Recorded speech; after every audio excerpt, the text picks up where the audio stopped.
Hello everyone, how are you doing? This is MD Tech here with another quick tutorial. In today's tutorial, I'm going to show you guys how to delete a file or folder that will not delete on your computer.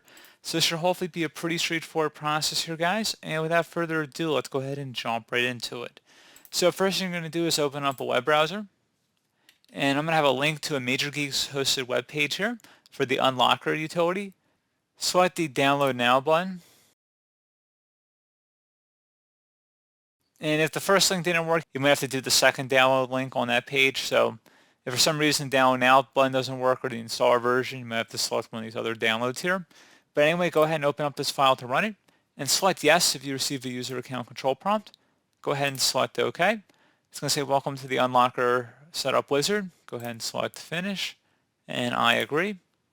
Now I would recommend selecting advanced. I usually uncheck installing toolbars and changing home pages and that kind of thing.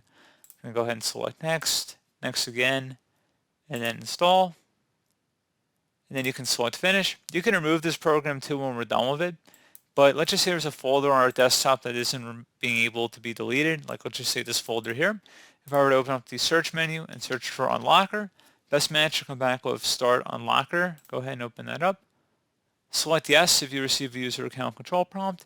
Now you just would navigate to your computer directory or file path of the folder you're unable to remove. So let's say again it says new folder here. Just go ahead and select it and select OK. Now it will give us abilities to click in the drop down and select delete, rename or move this folder, again depending on our preference here. But for the purpose of this video, let's say delete, select OK, and then it should say the object was deleted. So pretty straightforward process, guys. I do hope I was able to help you out, and I do look forward to catching you all in the next tutorial. Goodbye.